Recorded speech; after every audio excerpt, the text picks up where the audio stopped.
mnasingizia tu tulionewa, mkishindwa kufunga mnasema goli lilihamishwa, mkishindwa sio kushinda mnasema yani nyinyi hamna kitu ambacho kinawahusu nyinyi wenyewe.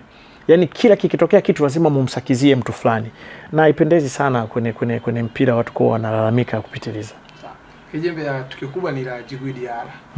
Tafsiri tofauti kwenye mitandao ya kijamii. Tumeona pia afisa habari wa Simba Mediali ni kama analiongelea nyundo kwa namna ambavyo anavyolizungumza. Djigui Diarra aligombana na mwamuzi kwa kutoridhishwa kwa kilichotokea.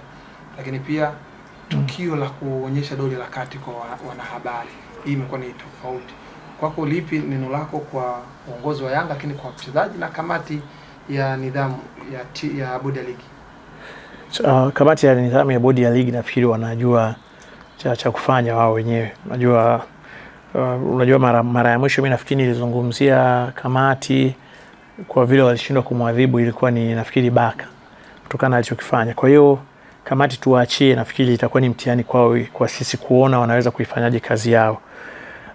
Lakini inasikitisha sana kwa sababu kwa Diarra ni kipa mkubwa, hilo lazima tulikubali.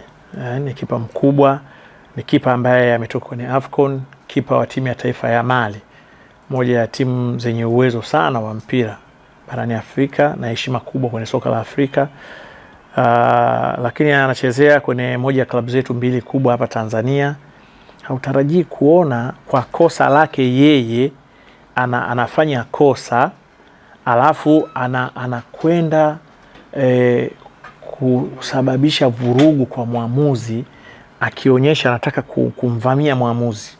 Anazuiwa na wenzake, nahodha wake, anazuiwa na meneja wake, anakwenda kuzuiwa na rais wake.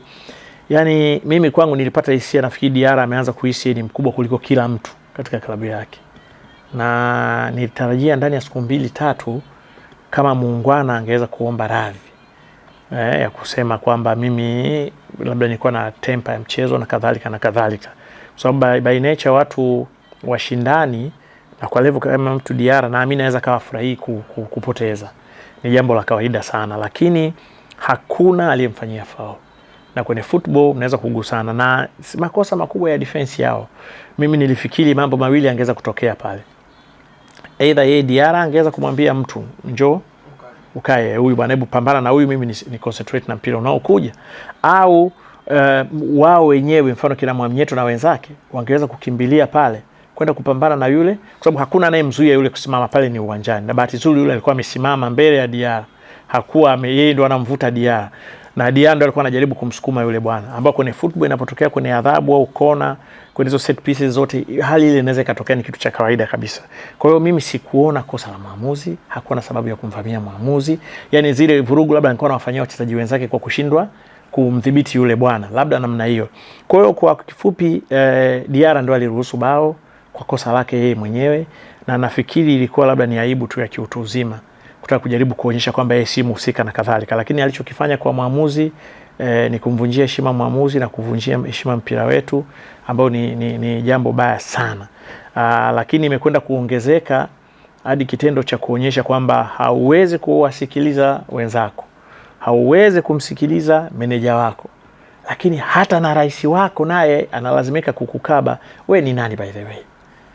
Ameonyesha kidogo ni si mtu matured kwenye masuala ya nidhamu, na mimi nanipa wasiwasi. Inawezekana wakati mwingine kwenye hizi timu unakuta mchezaji hana nidhamu kabisa, lakini wao huwa wanaficha. Nimeona kuna wachezaji wengi mimi najua, sio Yanga tu, hata kwenye hizi club nyingine mchezaji anakuwa hana nidhamu, lakini kwa sababu ni star wanajaribu kuficha wenyewe mambo yao, lakini ukienda kiasikia ile mambo ya ndani mle. Kwa hiyo niliona na kwa Diarra pia inawezekana ikawa ni hivyo, lakini angekuwa muungwana angeweza kuomba radhi, hata kama kamati tamwadhibu, lakini bado kuna mashabiki wa Yanga walikuwa na mheshimu. Kuna mashabiki wengine sio wa Yanga wanaokubali uwezo wa Diarra, walikuwa na mheshimu, lakini safari hiyo wamemwona kama ni mtu ambaye si waliokuwa wanamdhania. Kwa hiyo ilikuwa ni vizuri sana kama muungwana kuomba radhi watu na kuambia mambo ya mpira sometimes vitu vinatokea ambavyo huenda na wewe hukuvitarajia kwa sababu ya hasira, na watu wangeweza kumuelewa, kwa sababu bahati nzuri binadamu wote tumeumbwa na hasira. Lakini kunyamaza inaonekana alichokifanya yeye anaona ni sawa sawa na yuko tayari kwa lolote, kwamba ni mtu ambaye hajali. Kwa upande wa sasa waandishi, wakati anatoka kuingia kwenye gari, waandishi wakati wanafanya coverage pale alionyesha dole la kati, imezua taharuki kwenye mitandao ya kijamii.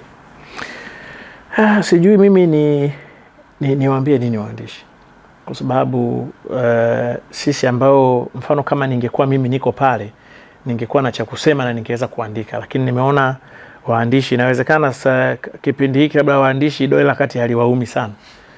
Kizazi cha plastiki inawezekana pia mmelichukulia kama dole la plastiki pia, kwa sababu waandishi wamekosa nini?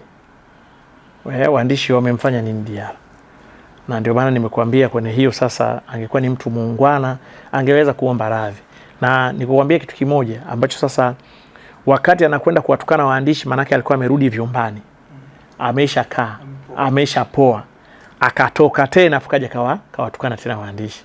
Niseme waandishi walipaswa kuzungumza, aidha hata kutoa tamko kwa kulani tu kitendo hicho, kuongelea kama si jambo zuri na halipendezi kwa kweli. Kwa hiyo mimi kiukweli nikwambie, nimemdharau sana Diarra. Yaani ni yule mtu ambaye nilikuwa namchukulia hivi, lakini nimemwona kumbe ni mtu wa hivi, kwa sababu kulikuwa hakuna sababu ya kufanya matukio yote aliyoyafanya yale kwa kosa lake mwenyewe uwanjani. Alafu amekwenda kuwavisha watu vitu vingine, kamdhalilisha captain na wenzake, kamdhalilisha meneja wake, kamdhalilisha rais wa klabu yake, kuanza kupambana, kugombana naye, kuvutana naye, utafikiri wanavutana sijui na nini. Kwa hiyo nafikiri ni mtu ambaye bila kujali uwezo wake wa kudaka na nini, kitendo cha pia cha kuwatukana waandishi inaonekana ni mtu wa hovyo hovyo tu hivi. Hivi upande wa Simba, tumeona jana tuliona walitegemea labda tajiri Modoje akizungumza, lakini tumeshangaa watu waona Modoje akimwongeza mkataba Elim Panzo. Watu wakawa wanashangaza, watu walikuwa shaika mabando wakisubiri tajiri nini anazungumza, sababu Mo akizungumzaga dakika 8-10 anazungumza. Imekuwa ni tofauti je? Kuongeza mkataba kwanza kibisawala kwa namna alivyocheza imekuwa imekuwa ni surprise kwa nilitegemea kumsikia Modoje akizungumza na sio hichi ambacho kilichotokea. Mimi kwa kweli nilikuwa sijui anachozungumza. Na mimi nilipata taarifa tu bwana ameshare kwamba Modoje anazungumza. Na nikaanza kuona kwenye account nafikiri kwake ya Simba watu wasema na hebu atuache tupumzike. Maana bwana akishaanza kuzungumza sio na nini. Sasa watu sio walikuwa wanatujua hata kuzungumza nini. Maana wanajua watu wanamsubiri wasema ni tajiri kwamba walikuwa wanamsubiri azungumze, lakini ikawa tofauti. Na nafikiri kwa kipindi hiki pia Simba inavyokwenda hivi, yeye akizungumza maana yake inawezekana nje ikabadilika ikawa hivi. Lakini ilikuwa ni issue ya Mpanzu.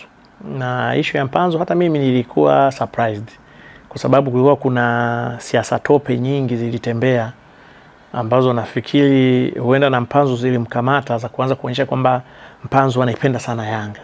Na nafikiri niliona ilikuwa ni kampeni ya makusudi ambayo ilikuwa inatengeneza distractions kwa mtu ambaye unaweza ukawa unaepuka unafuatilia sana mitandao ya kijamii, au ni mtu ambaye ni mwepesi kuwa distracted na vitu vinavyozungumzwa kwenye mitandao ya kijamii. Unajua ukiwa unaisikiliza sana au unafuatilia sana mitandao ya kijamii, kuna wakati mitandao ya kijamii na kufanya uanze kuona kwamba kama dunia yote imekuangukia hivi.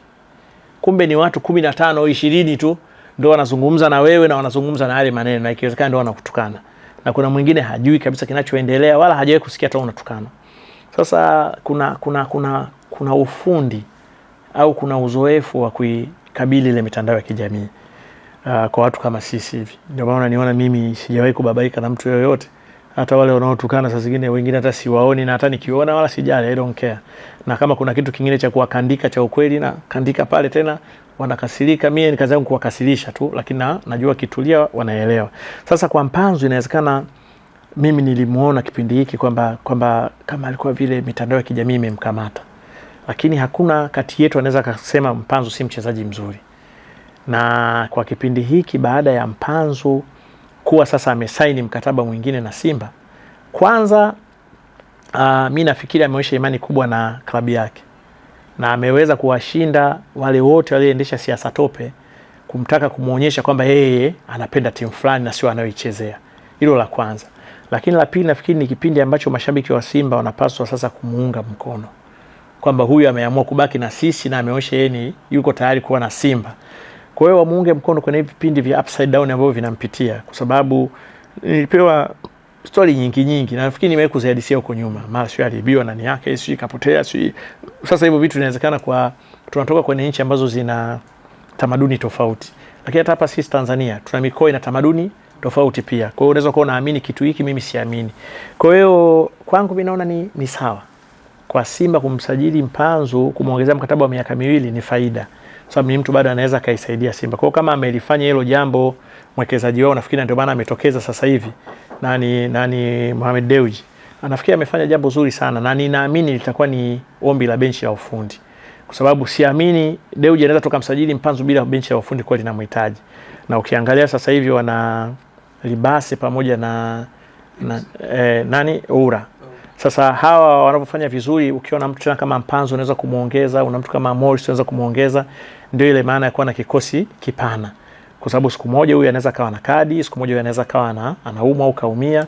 Kwa hiyo nafikiri ni jambo zuri kuwa na mchezaji mwenye uzoefu kama Mpanzu ambaye mimi naamini itawasaidia Simba kwenye ligi, lakini atakapata nafasi ya kucheza michuano ya kimataifa.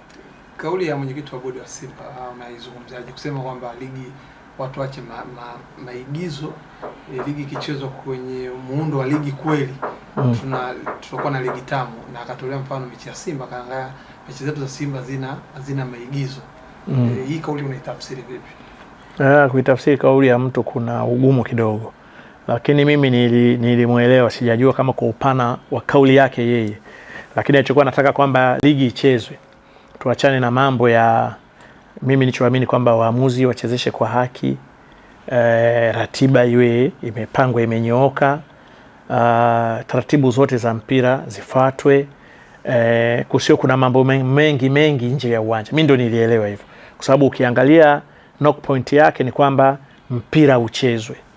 Na kama ni mpira uchezwe, kuna mechi ambazo Simba ametoa sare. Na kuna zile mechi ambazo Yanga ametoa sare. Ukiacha ile ya dabi, zile zote zinaonyesha kwamba mpira umechezwa. Hata mechi ya Simba na TRA, ukiangalia ile mechi mfano kuanzia kama dakika ya 28 kwenda 45 hivi, nafikiri TRA muda wote kwa amewazidia Simba. Ilikuwa ni any time wanaweza kusawazisha ile bao moja. Na unaona Simba amekwenda kubadilisha aina yao ya uchezaji baada ya kufanya substitutions za kipindi cha pili. Unaona kabisa sasa wakaanza kidogo kuizidia tena TRA. Kwa hiyo TRA unaona ni timu ambayo ilileta upinzani mkubwa kwa Simba, imeleta upinzani mkubwa kwa Yanga. Lakini ukiangalia tumeona